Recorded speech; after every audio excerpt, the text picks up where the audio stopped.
Please listen carefully.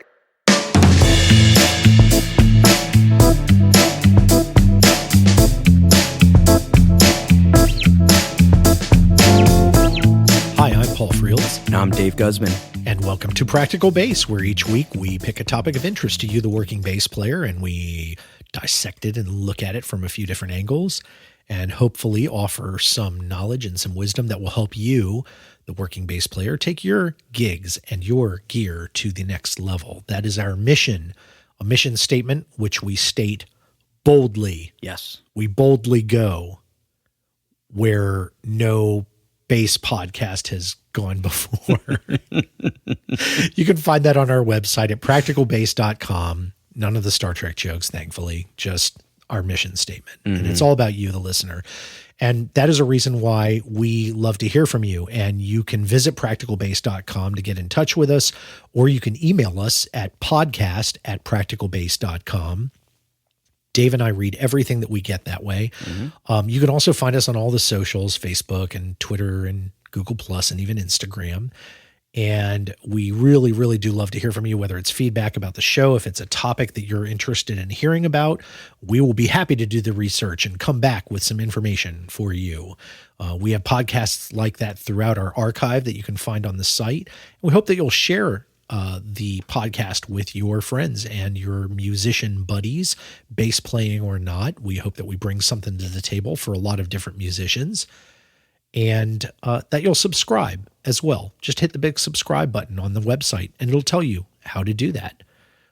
So today, Dave, I think we have a continuation of a previous episode from a few weeks back. Yeah. Tell me what we're doing today, because I don't know until you tell me. Are you ready? I'm oblivious. Go ahead. All right. Let me unwrap it.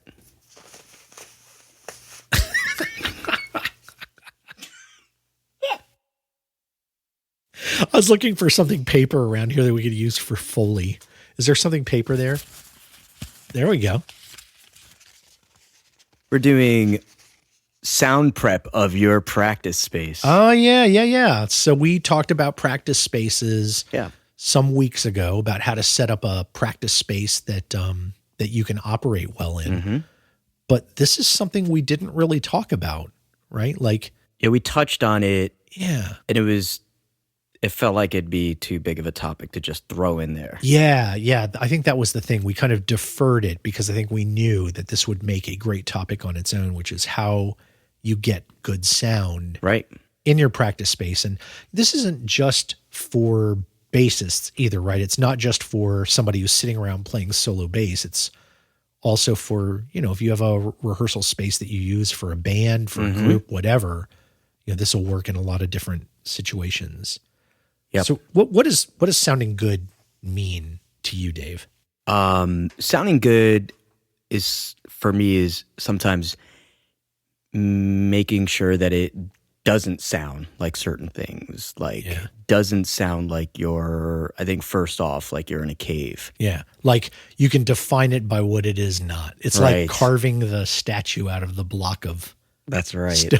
Let's talk about the negative space. I'm getting super artsy. The best bass line is the space around the notes. Yes. Oh, that's a whole other show. We'll have to go into that at some point. Let's take a note. Yeah, take a note for later. Tickety. Tickety. Oh, is that how you type? Tickety. That's how I do it. All day long, yo. Tickety. All right. But yeah, seriously. But yeah, so avoiding the echoes, right? Yeah. And that depends on the room that you're in. But every room is going to have a certain amount of that. Yeah. But if it could be worse in some cases, if you're in a basement or if you're in a especially an unfinished basement, with the cement, and the cement on cement, or if it's hard surfaces, basically, and big. I mean, everybody has played rooms like these, right? Like if you're coming up as a player, you're in a weekend warrior type band or whatever, you've played in places that are like big, gigantic, square, flat, tile rooms. Yeah. And you clap your hands and it's just, I mean, it's awful. It's just awful. Right. You know, that's one way to me, like you find a room, you can tell how bad the echo problem is. Like you just clap your hands like really sharply, and you have to kind of train your ears for this a little bit, because a lot of people will they'll listen for the clap.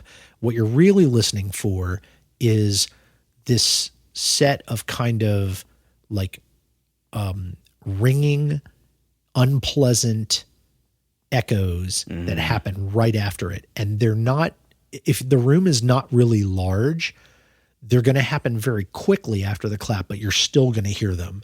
Yeah. If it's a really big room, you clap your hands and you hear this gigantic, like kind of like, pow, that kind of like, right. In some rooms, it'll sound very pleasing. In a bad room, like a room that's, again, very flat, it has a low ceiling, whatever, tile everywhere, and it's just like nothing breaking it up. You clap and you hear just this like, it's like this, it's this over, I don't know how to describe it. I think I described it to somebody as like a clatter. It's like a clatter. And the clatter can be very short if it's a small room, but you'll still hear it. Yes. Yeah. Yeah. So what else are things that are bad in rooms that you've run into? I mean, any, especially as, you know, from a bass perspective, boominess, that sound that's just, that your low ends get lost in completely. Yeah. Yeah. It's like it takes over so much that like you're not even really hearing the tone of your bass anymore. You're just hearing this, like the wall is shaking, and you know, you're just hearing this low frequency mud that's everywhere. If you're compensating with your amp and your EQ, and you've got your lows all the way down and mids and highs cranked, and you're still getting that boominess, then there's a sound issue. Yeah. Yeah, for sure. It shouldn't be that extreme. Yeah. And the boominess, it's worse in corners. It seems like in bare corners in rooms, that's like where that gets absolutely terrible. Yeah, exactly. Yeah. What else? What else have you run into? Yeah, I mean, I guess just uneven sound, right? Yeah. Yeah. Like frequencies that come in like, oh, if I stand here, the guitar sounds piercing. And then if I stand over here, now it sounds dull, right? Or, you know, there are all sorts of ways that sound nodes and antinodes can form, you know, in a badly shaped or badly treated room. Yeah. And, you know, the problem is that when you're talking about a practice space in a house or a building like most people are in, if it's not an actual professionally constructed and designed studio, you know, you're going to deal with these things because you have a square room or a rectangular room. And however that construction, the construction was done, was planned and completed without you in mind. Yeah. Yeah. Is for living, not for, you know, playing in. Right. Yeah.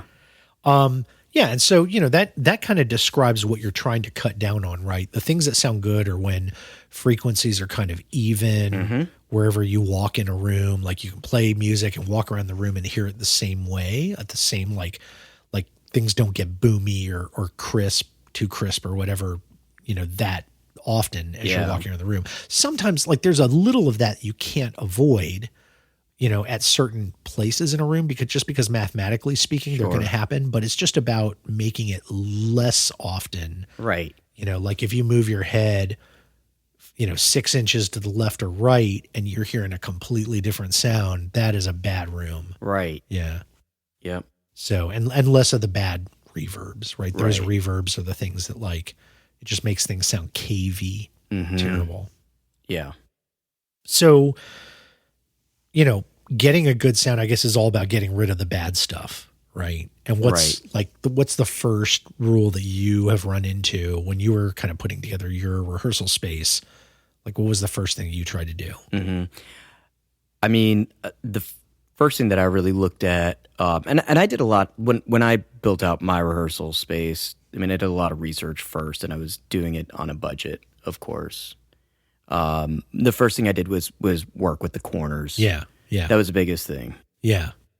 I just building pieces out, whatever, cloths, carpet. I did a lot of carpet at first. Like I actually, if you are going to go through the carpet process, you can go to, I think I went to one of those Habitat for Humanity recycle stores. Oh, yeah. Right, where contractors, and I got a huge, like brand new piece of carpet that was just not used in construction or whatever in the building of a house. Yeah. And I got it for like $30. Was this like regular like pile carpet, or was this like industrial kind of? No, it was like nice carpet. Yeah. Okay. Yeah, just huge, like uneven cuts or whatever, but a ton of it. Yeah.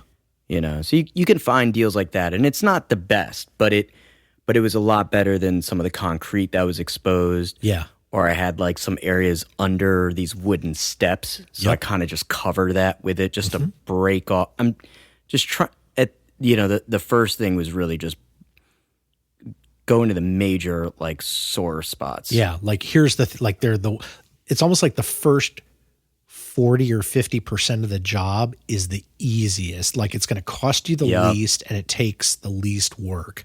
That's right. And the more like, okay, now the next 25% is going to be 10 times harder. And then as you go, it like, it gets harder and harder to squeeze even better sound out of a room. Yep. Exactly. Right? Exactly. Yeah. Carpeting floors, right? Yeah. Like if they're hard floors. Yeah. Yeah.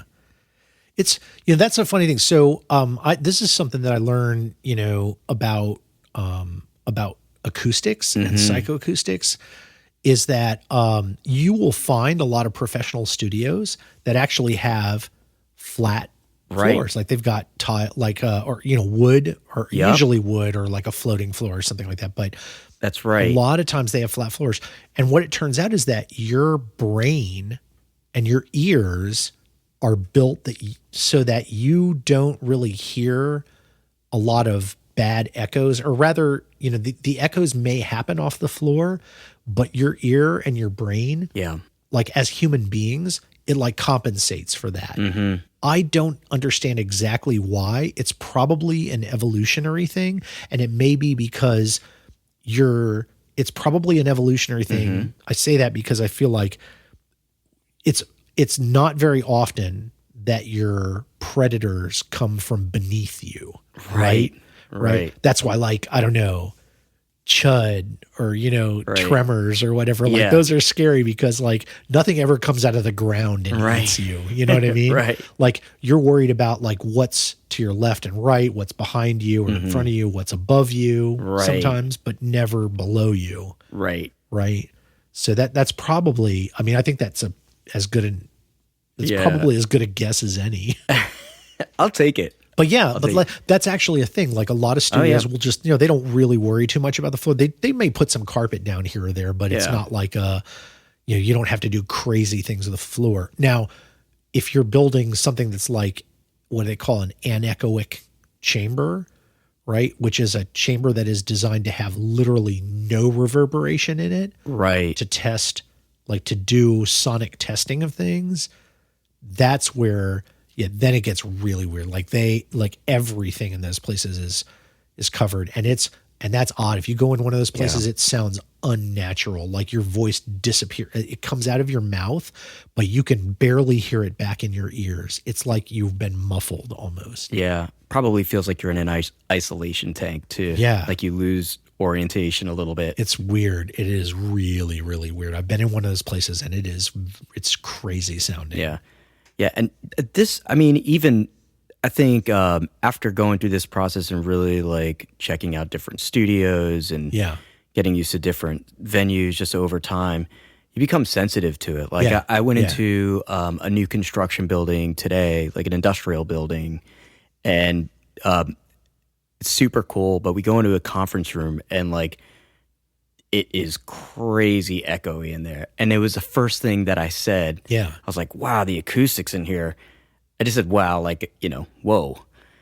Because to me, it hit me so hard. Right. Like, man, all I could think about is having a rig in this thing would be a mess, you know? Yeah. And people around are probably like, I don't hear it. Yeah. But, once you really hear good rooms, you kind of get an idea of like, oh, you can hear everything bad suddenly. Yeah. Right. And there's like, we're talking about, if there's a whole like world of how to build out a real studio, Oh, right? yeah. Where they get into like the separation of walls and all that. Yep. I think from this perspective, we're just trying to figure out like an easy way to kind of condition your do the room. comfortable things. Like, yeah, we're not talking about like, oh, you need to, there are, oh my gosh, you'll find so many places on the internet where people will tell you, oh, you have to do this and spend all this money and you're going to have to tear out your drywall and use this, you're going to have to buffer space and you're going to have to like have rubber, double walls. Yeah, double walls. And in between the double walls, nothing. Rubber bumpers Right. and like all sorts of crazy. Now those are, Yeah. I'm not saying they're wrong. Like, yeah, if you're aiming for that result, but the thing is it is way more often that you don't need that kind of result, especially not for a rehearsal space, right? Like we're not talking about building a professional studio. It's more like you're just trying to make a room that's going to sound better for what you're doing. Right. Yeah. Yeah, so that you talked about it, a bunch of these things. It was like, the flat surface problem is a big problem. Yeah. And how do you cut down on that? Yeah. Like having some, like you used some rugs and in different places where, you were detecting echoes that were coming back.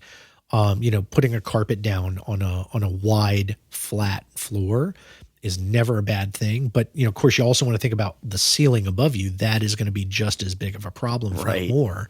Yeah. So, the thing that I usually think about mostly is walls and ceiling. Like those are the things to me that are like, they are going to end up being the worst. And here's the great thing. You probably have, and I mean you, the listening audience, you probably have things around you that you could use for this purpose. And that is bookcases. Bookcases filled with books are a phenomenal diffuser. Now, that doesn't mean that they're going to insulate sound, equally across the spectrum of frequencies. There are certain things that they're not going to help with. They're not going to help with boominess. Right. But they will help with things like the simple echoes that just bounce around the room unbidden and and especially the ones that cause these frequencies to be uneven in the room. Right. Yeah. Because what these books are going to do, because the books are all going to be different sizes, they're going to stick out slightly differently here and there. And you want to aim for that, right? Well, you don't want is like, row of books where every book's the same size, like you get those fake encyclopedias. Books or whatever. Yeah. You want to, you kind of want to like your books will be, a little stuck out here or there or whatnot. Don't be too worried about them being neat, because the unevenness of the surface is going to help diffuse the sound in the room. So bookcases are great for this. Like we have some here in the studio that I think do a fairly decent job of cutting down on some of the worst echo. That's a big thing. Yeah. The other thing is, sound foam. Right. People talk a lot about different ways to cut down on echo. I mean, one thing that does not work, egg crates. Egg crates Don't work. Yeah. They're cheap. They are cheap. There's a reason for that. They're great for carrying eggs. And they're yellow. Or gray. Sometimes they have that gray. ugly gray. Right? I like the yellow ones that haven't been used in a while, and then there's like more yellowing. I mean, they yellow a little bit more. Right. Or you have the ring of like egg juice that's still in them. That's the best. Super cool. So attractive. But yeah, that stuff doesn't work. When you're talking about sound foam, like you're looking for real sound absorbent material. Now there are different grades that you can get. And I guess the one thing I would tell people is the higher grade, the more absorption factor there is for that material. Generally, the more expensive it's going to be. I mean, the people who make this stuff, they know what they've got and they know they can charge for it. Yeah. But I think the one thing I would say is that if you place it well, you don't have to buy the most expensive kind. I would also say you don't want to buy the cheapest kind either, because that stuff is generally it's like the kind of stuff that you see stuffed in like spare Amazon boxes or moving boxes. That stuff is so light and so full of air, it doesn't absorb anything. Like you're looking for a dense material. Yeah. The moving blankets are good. Moving blankets, yeah. I bought a bunch of them. They were on sale, like a discount joint this weekend. Not that I need them. But just in case if I build out another studio, You never know. I bought them for like $5 a piece, huge ones. And they're useful, like if you do a recording, just, bring them over. You just fold up the blankets, bring them in your car. So Instant isolation. yeah, I did end up, when I was going through the process, I was looking at all of the different like foam and the absorption, right? Yeah, Because mostly you're going to have different reasons why you're prepping your sound, right? If you're going to be doing more recording, Yeah. or if it's just because you want your bass to sound nice, you want the rehearsals. And part of mine was also to actually absorb some of the low end because I have neighbors. Yeah. Yeah. Right? Like I'm trying to not have the police called on me because Right. I'm practicing. Right. So I did. They have those like those panels that you can buy. Yes. Right. That are like they are made for the low end, like catching the low end. Yeah. The ones that are like, they're kind of wedgy and you like wedge them up into the corner. Yep. Yeah. And they're like insulating material it's almost in a wood cabinet cloth. almost. Yeah. Yeah. And then but then there are like do-it-yourself hacks, right? Yeah. And so some of them are really good though. Yeah. Like So some I hacks. found the one that I found that really seemed to work at the right price point is that if you go to any big box Home Depot or Lowe's, whatever, in the insulation section, Yeah. if you usually go like all the way to whatever, like the extreme right or the extreme left, there's a package that has a baby sleeping Yeah. in the front of it, and it's and I think there are 2 or 3 brands, but this one just seemed to be more accessible. And it's called Roxol, Oh yeah. Yeah. That's the stuff. Right. That is the stuff. and it's fire resistant because it's just stone, right? So you're not adding something flammable, Right. and they come in and you can cut them. You can like saw, like I use a bread knife to just saw them. They're like really firm. They're not like normal insulation. Right. You do want to use gloves when you use them because there is like some material that'll kind of like get rough on your skin. Yeah, you want to wear like a mask, a breathing mask, like you'd use for like spray painting or dremeling stuff, Right. like one of those paper masks. Exactly. And gloves, absolutely. Like you want to be covered. when you're using this stuff. But it's not nearly as bad as like normal, like that Pink Panther Like insulation. fiberglass or whatever. Yeah. And then you just take, cheap wood. Yep. If you go to like Home Depot, they always have the 70% off bin. They have them. You just have to find it. Yeah. And then you just, I think I was doing these when I priced it out about $7 to $10 a piece. For a panel. How big was that panel? It was, I want to say 18 inches by 48 inches. Oh, that's amazing. And see, you can buy those. You could buy professionally made ones. Sure. Well, like $100, $150 online. That was it. Yeah. And you paid $7 to $10 and put in some elbow grease. Yep. Yeah. And those panels are great. Like you can make them all sorts of different ways. Like you can make them wedge shaped to go in a corner. And when you do that, you're going to cut the boominess of the room down by scads. You can make flat panels that are like maybe 2-3 inches thick. Right. Or 4 inches thick. And you can hang those on the wall. Yeah. Every bit as effective, if not more so, than bookcases. You can hang them from the ceiling. Yeah, and however you if the ones I have on my ceiling, because I have the exposed joints. Yeah. Right. I've got issues all over the place, but I just angle it a little bit. Yeah.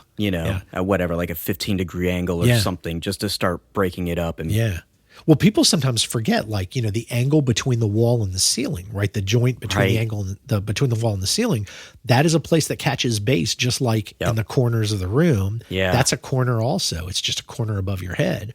So you can treat that the same way. Yeah. It'll sound great when you do. Yeah. So those are, oh my gosh, that's like gold, man. It's gold.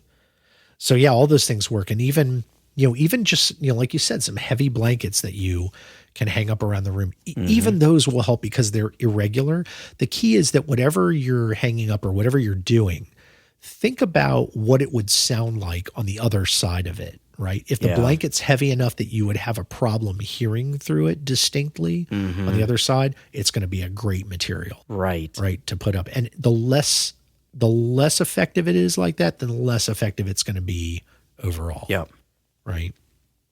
So, there are also some placement things that we could talk about. Like, I think one of them, and you and I have said this before, is like putting the drummer in the corner is like, it's it is the worst idea. Like putting the drummer in the corner of the room, you're like putting them in the, in the worst, the boomiest place. The reverb is hitting them from all sides. It's going to be louder there than any other part of the room because they're being assaulted by not just the playing, but like the first reverberation is coming right off the wall and hitting them again in the ear. Yep. So now maybe there are drummers out there that dig that, but it's not good for their hearing, but it's also not good for them being able to interpret how do I sound. Yeah. Right. They're going to hear their sound weirdly as well. Yeah. And you'll want to like get, everyone has an opinion or a taste as to how they want the room to sound, right? Yeah, whether it's for practice or whether it's for recording or demo recording. One of the cool things is that, I think some of the really like hip, kind of internet recording bands that are out there right now, they're just working in dead spaces. They're finding recording, and it can be in someone's basement. It's not flashy, and they're just deadening the crap out of it. They're using the know-how and cheap hacks basically to make the room be good enough. That's right. Right. Yeah. And they're doing a lot of, there's close miking going on. There's close miking going on. Right. Yeah. But yeah, I mean, it really is. It's not difficult. I mean, you and I, we've made recordings here in the studio, and this is not a place that we sunk a lot of money into. It was it's basically it's a lot of hacks and just a little bit of know-how and a little bit of thinking ahead. Yep. And you can end up with what I think is a pretty decent sound. I think I guess maybe getting back to the basis just to give them a little bit of shout, because of course most of this has been pretty generic. It's been general about the rooms and whatnot, and it works no matter what you're doing, rehearsing, bass, guitar, full band, whatever it is, recording, who knows. But, on the bass side, you're trying to like avoid that big, mushy, right, boomy, indistinct sound. I would say keep your bass amp away from the wall or the corner. Yep. If you do end up backing it into a wall or a corner, compensate for that. Yep. And, just roll off, get especially the lows, just take them out. And even if you have like a 4-band EQ, even the low mids, you may want to roll out a little bit. And if you're in, assuming you're not in a huge, studio, that's where we're just assuming that you're in your house somewhere, right? Yeah. Like either basement or your living, whatever that space is. It's not going to be huge. Yeah. So you probably have a smaller rig that you're using, right? Like it's not going to be a stack. Right. It's not going to be the 810s. Yes. Yeah, So, I mean, that's the key, right? So it should be smaller. And then if it's smaller, right, the problem is they're always on the floor. Yes. And then even out of a smaller one, you're going to get like this boominess. So lift it up, like make it more of a monitoring situation. Yes. Is what you're really looking for. That's nice and MIDI and like brilliant. That everyone that it's at ear level for everybody because you're all closer together. And if you could dial it in, it's like that's, I feel like so many times when I'm on stage playing live, I would love to always have my rehearsal space sound. Yeah. Like that's what I would love. Yeah. Because we dial it into a place where it's like so easy to hear, not too loud, nice and controlled. Yeah. And it. Now you know what you're looking for. Right. In sound. And I think, if you start treating your room in different ways like this, you're going to find, again, the first little bit that you do is going to start making a big difference. Mm-hmm. And as you go, you can kind of get more and more into it, depending on how much time and effort and dollars you want to put into it. Yeah. But there are always kind of cures for the dollars. Like you said, there are hacks that you can get by with, and there are things that you can do. Yeah. If you're willing to put in more effort, it may cost you less. Like it's a balance. Yeah. So yeah, absolutely. I mean, I think all of these things are useful. The key here is that, you want your rehearsal space to be a place that you like to go. You like to have people there. It sounds good. You feel better about what you're doing. Yeah. And that's going to reflect in more practice time. It's going to spin out into being happier that you're there, and it's a positive experience. So you do it more often. That's exactly right. Yeah. Yeah, I think and that just reminded me, like one of the things that I have in my space intentionally is that there's a little hangout space, right? Yeah. With an old tweed 1970s couch. I love that. That you just sink right into, and then two like, hip, but also cloth, like, mid-century chairs. Yep. And then a shag rug like under it all. Yep. And it's a separate section, and it's two things. One is that it gives me a place that I can also hang out with the people that I'm playing music with, right? Or maybe take a break if I'm working on my own, like that I could just sit on the couch and just like, let the brain cool off for a little bit. But like unintentionally, the whole second piece is that it does all this sound absorption on the other side of the room. It's a huge tweed couch. Exactly, because you've broken up the room with something. Yeah, so it doesn't have to look like, and in my mind, like everything in my life should look like a hospital, like, clean, sterile, or whatever. Yeah. But my studio is like actually probably the messiest place in my house, and it's okay. Mine is too. Yeah, I mean, I don't really make any big deal about being tidy, to an extent, but not a really great extent, because when you have things that are kind of hanging around, all of those things that are irregular and stuff, they're all breaking up the sound. They're working for you in a reasonable way. Yeah. So you don't have to be a like super, Better Homes and Gardens, right? Southern Living. I don't know what the magazine is, Architectural Digest. Yeah. Right? You don't have to be like the next, the next feature story in Architectural Digest. Right. You're looking for that kind of like, lived funky in casual. Yeah. Because that'll help you break up the sound. Yeah.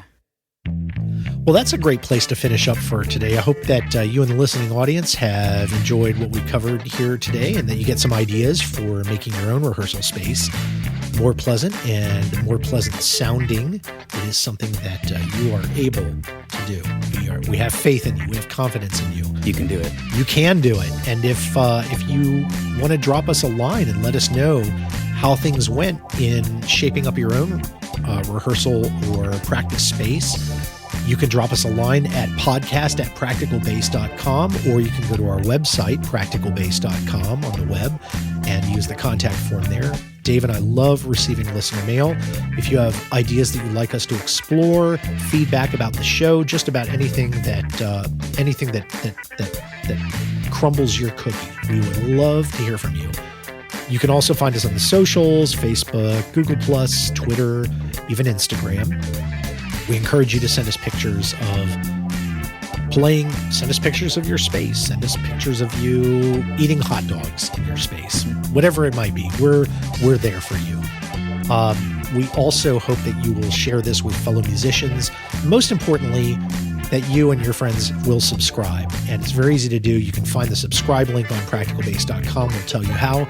But whether you have Podcasts app on your iPhone or iTunes on your Mac device, Google Play Music or Google Podcasts or Stitcher Radio or just about any podcatching app that there is, you can search for Practical Bass, and when the link comes up, you can subscribe. And that gets you a fresh episode delivered straight to your device every week without fail, absolutely free, because that's what we are all about, dropping the free knowledge.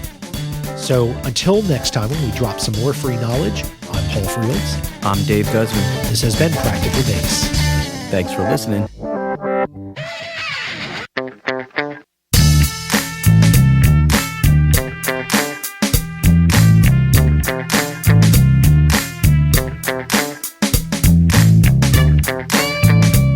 It'll be so much fun.